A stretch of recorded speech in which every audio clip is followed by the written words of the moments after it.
ನ್ಯಾಯಕ್ಕೋಸ್ಕರ ಹೋರಾಟ ಮಾಡ್ತಾ ಇದ್ದಾರೆ. ನಾವೆಲ್ಲರೂ ಕೂಡ ಯತ್ನಾಳವರು ಹೋರಾಟ ನ್ಯಾಯಕ್ಕಾಗಿ ಮಾಡ್ತಾ ಇರೋ ಹೋರಾಟಕ್ಕೆ ಬೆಂಬಲ ಕೊಡೋಕ್ಕೆ ನಾವೆಲ್ಲರೂ ಕೂಡ ಬಂದಿದ್ದೀವಿ. ನಿನ್ನೆನೂ ಕೂಡ ರಾತ್ರಿ 9 ಗಂಟೆಗೆ ಬಂದು ನಾನು ಅಧಿಕಾರಿಗಳ ಜೊತೆ ಎಲ್ಲ ಚರ್ಚೆ ಮಾಡಿದೆ. ಅಧಿಕಾರಿಗಳು ಒಂಥರ ಬೊಮ್ಮಾಯಿರು ಹೇಳ್ದಂಗೆ ಇದು ಸ್ವಾಯತ್ತ ಸಂಸ್ಥೆ,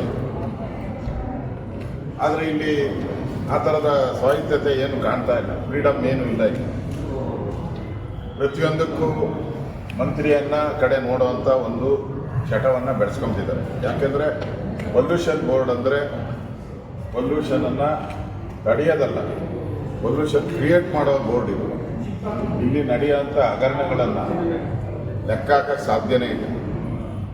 ನಿನ್ನೆ ಯಾವುದೋ ಕೆಂಗೇರಿಯಲ್ಲಿ ಹೋಗಿ ಒಂದು 8 ಅಡಿ ಅಂಗಡಿ ಮುಚ್ಚಿಕೊಂಡಿದ್ದಾರೆ. ಈಗ ನಮ್ಮ ಬೊಮ್ಮಾಯಿ ಅವರು ಹೇಳಿದ್ರು, ನದಿಗೆ ದಿನಕ್ಕೆ ಲಕ್ಷಾಂತರ ಲೀಟ್ರು ಮೊಲಾಸಿಸ್ ಹರಿದು ಹೋಗ್ತಾ ಇದೆ.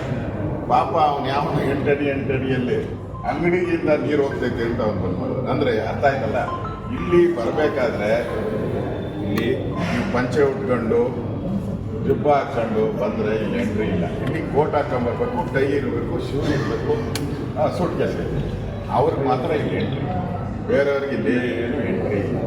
ಅದಕ್ಕೆ ಒಂಥರ ಕಾರ್ಪೊರೇಟ್ ಕಂಪ್ನಿ ಥರ ಮಾಡ್ಕೊಂಡ್ರು. ಇಲ್ಲಿ ಕ್ಲಿಯರ್ ಆಗಿ ಕೋರ್ಟ್ ಆರ್ಡರ್ ಕ್ಲಿಯರ್ ಇದೆ.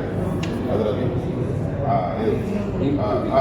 Respond number 1 is directed to issue CFO in favor of the petitioner ಅಂತಾನೆ ಇದೆ. ಚೀಫ್ ಜಸ್ಟಿಸ್ ಮುಂದೆ ಆಗಿರೋದು. ಇವರು 1 ವಾರ ಆಗಿದೆ. ಎಂಥ ಕೆಟ್ಟ ಅಧಿಕಾರಿ ಇದ್ದಾನೆ ಅಂದರೆ ನನಗೆ ಬಂದೇ ಇಲ್ಲ ಸರ್ ಅಂತ ಆದೇಶ